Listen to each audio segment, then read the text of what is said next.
For week 26 in this portfolio, we see Crowdstrike as having the largest gain at 3.18% and Unity Software as having the largest loss at 20.74%.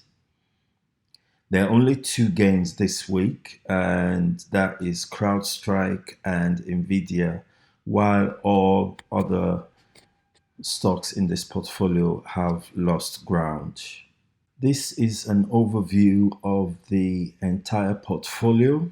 As you can see, Amazon still makes up the largest position in this portfolio, followed by Palantir and then Tesla at 19% of the portfolio. As I said, over time, I would like to rebalance the portfolio and I have started taking those steps.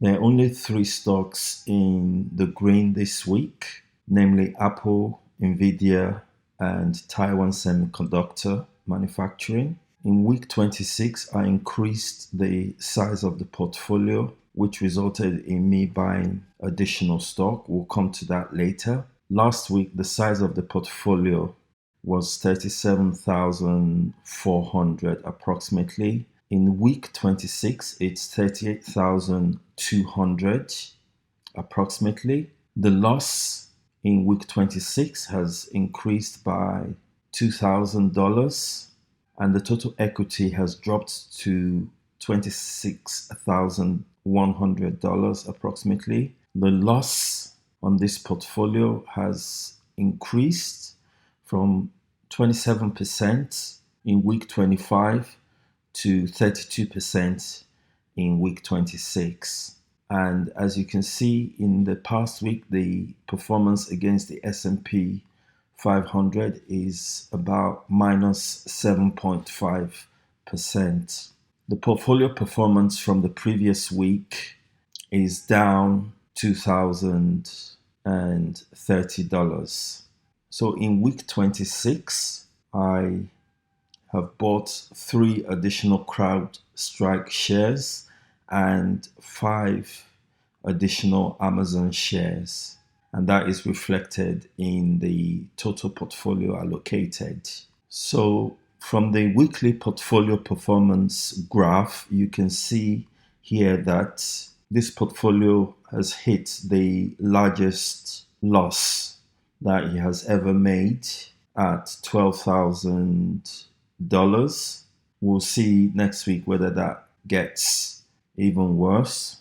The portfolio underperformed the S&P 500 by 1.7% in the past week. In the past month, it outperformed the S&P 500 by 5.3%. And year to date, it's outperformed the S&P 500 by 11.57%. Here is an overview of the portfolio on eToro for week 26. As you can see, there are 4 stocks that are in the positive territory. Pardon my mistake earlier on. I didn't mention Unity Software. The gain is so small that I hardly saw it on the graph. The remaining 7 stocks are in the loss territory, with Amazon being the largest loss maker in this portfolio at 47.1%.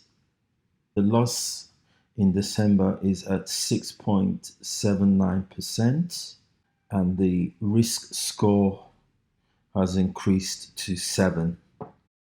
You can go and check out this portfolio on eToro. I'll leave my link in the description below.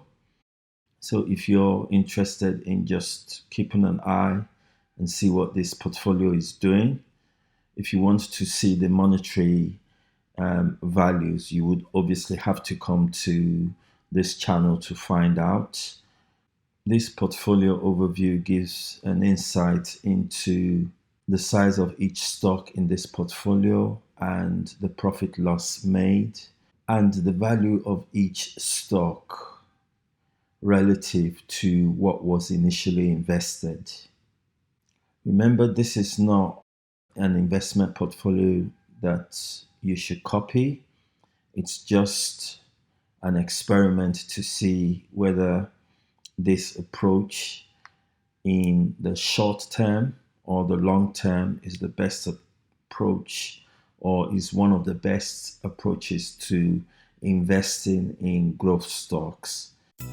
So I hope you found this useful, and I'll see you in the next video. Take care. Bye.